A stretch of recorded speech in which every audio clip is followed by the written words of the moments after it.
Hello, I'm Trevor, and I thought I'd give you a quick intro into my Worx LANDROID. Had it for about 3 years now, and give you a warning, I'm not a dedicated YouTuber or an influencer. I just like tech stuff and making my life easier, and so far this thing has been working very well for me. So here it is. My family have nicknamed him Spike. Spike lives outside for a good 8 or 9 months of the year, and obviously hibernates over winter in the shed, and I cycle the batteries to make sure that they're as longer living as I can. I purchased it back in July 2020, and back then it was a grand sum of £373. Since then, purchase prices have risen, but then again, so has everything. And I think that if I needed to replace it, I've put a link down in the comments so you can browse for yourself. But overall, I've been really pleased with it. My specific model here is the WR130e S300. The descriptions explained that it was for lawns up to 300 meters, but it depends on the course of the lawn, I think, so and also your growth. But as far as I'm aware, this one isn't any production anymore. It's been superseded by the new cut-to-edge models. I also believe that a lot of the newer models may be focused on Bluetooth, whereas this has the facility and functionality of Wi-Fi, which is quite cool. I set mine to run for about 30 minutes each day, certainly in the quicker growing seasons anyway. And then I phase it down to probably once every other day. I've got 2 zones for my lawn, and what I try and do is I set it so it alternates each zone, so it'll cut zone 1 one day and then zone 2 the next. So that's how my structure works, but everyone's different, and your lawn might end up being differently as well. I think that if it needed to, it could do quite a few cuts during the day. It'll actually go out and cut for around about an hour before it needs to come back and recharge. So there is options there if you've got a decent sized lawn. So I guess that probably rings true. I've got 2 sections of lawn. One's about 70 square meters and the other one's about, say, 50 to 60 square meters. So I guess if mine does that each other day, then that probably does make sense. So yeah, I've got mine set up as 2 zones. I've got a front garden and a back garden of the house, and it's separated by a footpath. I will show you a video of the footpath in a minute and how I've done it. But initially I only really bought it on the basis of just servicing one part of the garden, but then I realised, I thought, well, I'll try and get it to do the other part as well, and I have managed to make it work. When I first trialled the linking of the 2 zones, you'll see on the video later that I've got some cuts down through the paving slabs. Initially I literally just taped the wires down to do a trial, and then because the trial worked, I was more than happy to do a permanent cut into the pathway and then set it in properly. I did have the intentions of covering over with maybe a nice skim or a nice render or something, but to be honest, it's not a very commonly used path anyway, or certainly not public access, so I'm not really fussed. My other zone of grass, I've done quite a bit of work. I've increased it so it's level, created a ramp, etc. Yeah, no, I'm really happy with it. Some stats for you: in the last 3 years of operation, it's done around about 600 kilometers, or that's how far it's traveled, and about 650 hours of running time. So that gives you a bit of an idea on how much work it has done over the time. I have a regular checkup on the device to make sure that the blades are okay, as they often get a little bit stuck. I'm going to lift this off. It'll probably squeal at me because of course it's saying it's upside down, but you can see here it's got 3 little blades, quite small when you think about it, and my device is located right center into the unit. I've also made a slight adaptation on the front, as you can see here, and you'll see later on that it's because it goes underneath the gate and it flaps over the front. Here on the side is the rain sensor, so effectively if it rains, what will happen is it will pull on the top there and I guess connect and make a little circuit, and then that will delay any other cutting for about 3 hours. You can actually change the settings, and of course here are the two segments that line up, so when the mower comes back and sits there, it is then back on charge. I think the most important thing to remember with these is they are not really a lawn mower, they're a lawn maintainer. At the end of the day, what they're really doing is they're just snipping off the tiny tops of the grass. 2 to 3 times a year I'll actually run over with my standard or traditional mower, but that's because where I am I've got huge trees and I've always got leaves falling on it, pine needles, cones, and the other lawnmower is really good at picking that stuff up, whereas this doesn't pick anything up at all. It literally just clips it, leaves the mulchings on the ground, and it really looks after the lawn very well.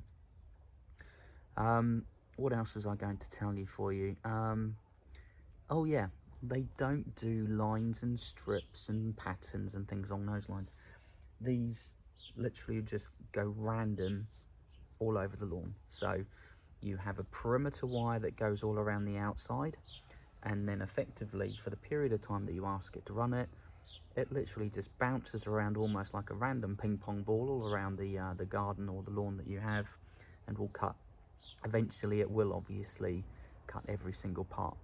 Occasionally you do see the odd patch that it might have missed, but ordinarily it will run over that at some stage and catch up with it. Would I recommend it? Well, it's certainly given my weekends back, because in the British weathers that we have here, traditionally, you know, you have a nice sunny week and then you get home for the weekend, it will rain. So I've thought that this has been a really, really good benefit to me. I don't have to pick up the clippings and take them to the tip. The lawn is taken care of and cut for me. And it's also a fantastic little talking point whenever I have guests. It's definitely a win for me, and I've been very, very happy with it. Important thing to bear in mind is if you're going to consider this one, if you've got slopes, the trouble obviously when the lawnmower goes down to the edge, it might have a difficulty in backing back up again. Sometimes at the start or at the end of the season, I'll add some additional weight to the back to therefore allow it to grip more onto the grass. But for 6-7 months of the year, it does everything without even having any problems. So I've probably done enough talking about it for the moment for you here. I'm going to do a few additional clips on the end of this so you can see it working on my garden. And if you've got any questions, queries or comments, feel free to leave them in the comment section. But as I said before, I'm not a YouTuber. I'm not a person that's going to be sitting here saying, look, like and subscribe. Hopefully this will just be helpful information for you about a handy little robotic lawnmower. So, hope that's been helpful for you, and hopefully the additional videos on the end of this will also be helpful for you. Oh, before I go, you can see that there's a setting on the side, and this is to allow you to height adjust it. I've got mine set on a 30mm gap, so therefore effectively it's leaving the grass about 30 mils high. You can bring it down to 20 if you want to, up to 40 or 50, but I've found for my garden 30 is quite good. So I'll add some additional clips on the end of here, and I hope this has been helpful.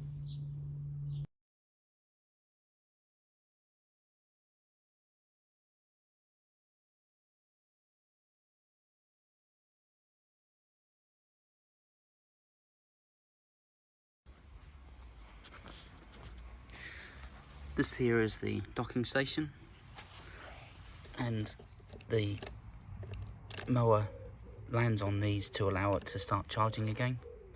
And you can see here coming through, there's the perimeter wires. So off to the left, and of course it will be that way, and to the right is there. So basically everything within the perimeter wire of the garden, the Landroid will just bounce around between to cut.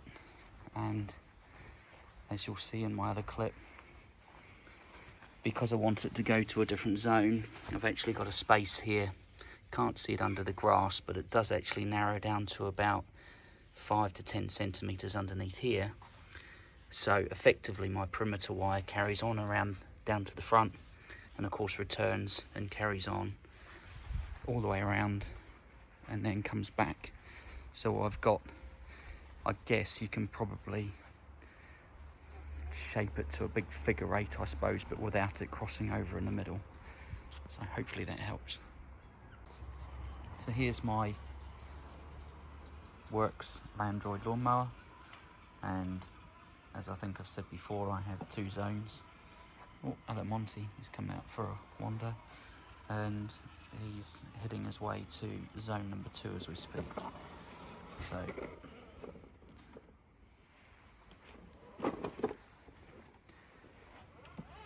you'll see in the paving slabs there are my green wires, and these are the perimeter wires, and I've set this into the paving slabs to enable the Landroid to go to the front area of the house.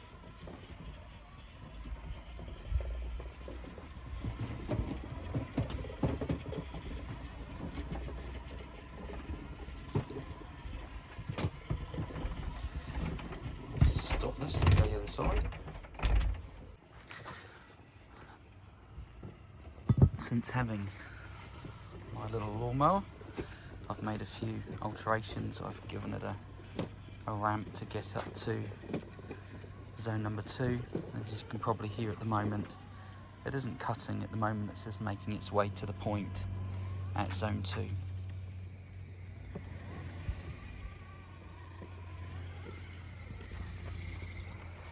I've got it located so around about midway between those posts it should start its zone 2 cut.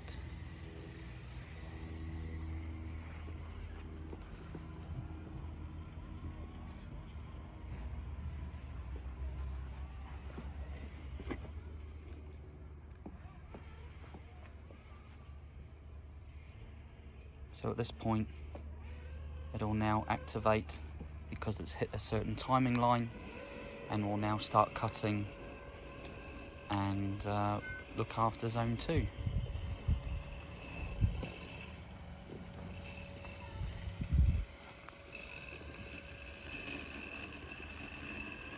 So in here it's just literally nibbling off the tops.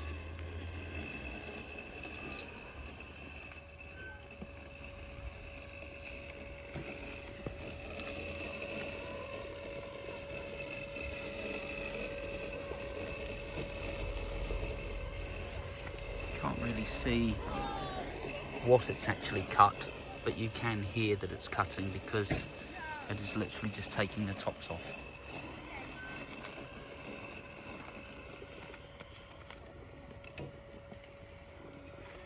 You'll also see here I've got some webbing or some plastic gridding in here to try and help with a little bit of traction because it suffers with a lack of growth under there.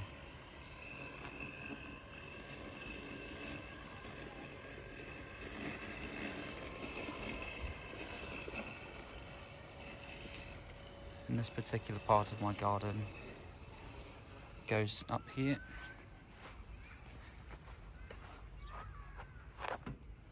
and you can actually see where next door neighbour's grass starts and mine finishes, and the perimeter comes underneath the hedge and back to the front.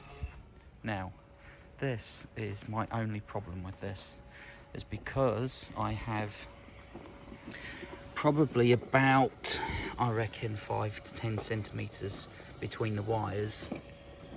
It occasionally escapes, so now it thinks that it's still in zone 2, but it's now bouncing between the tram lines and now actually heading back to zone 1 and cutting it down there. It was annoying me quite a bit to start with, but I've just let it do it now, and between the two zones, it effectively actually takes care of it okay. Here we are, as I said, bouncing between the two cables.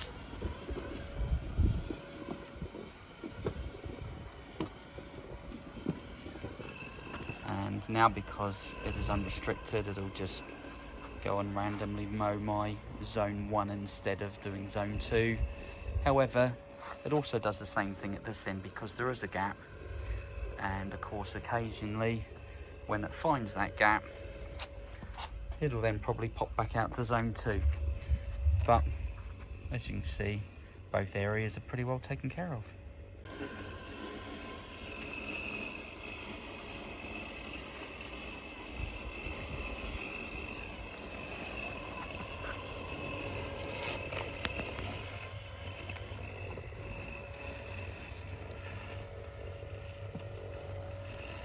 And look at that, as if by magic, it's realised or found that gap once again and heading back to zone 2.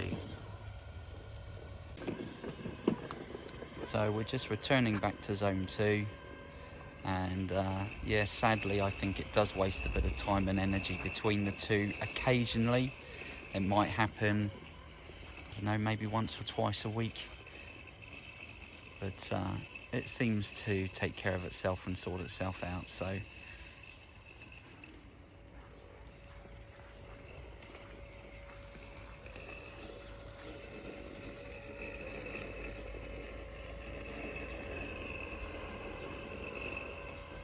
you can see on the top, I've just made a slight little modification there, so when it does go under my gate flap down the side, it doesn't actually kill the off button.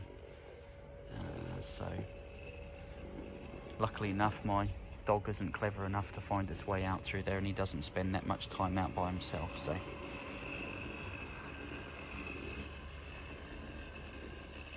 when we first came here, this garden was probably, I guess, a fairly decent slope. It was pretty much level to the path, and we've evened this up for our own use and also for help with cutting.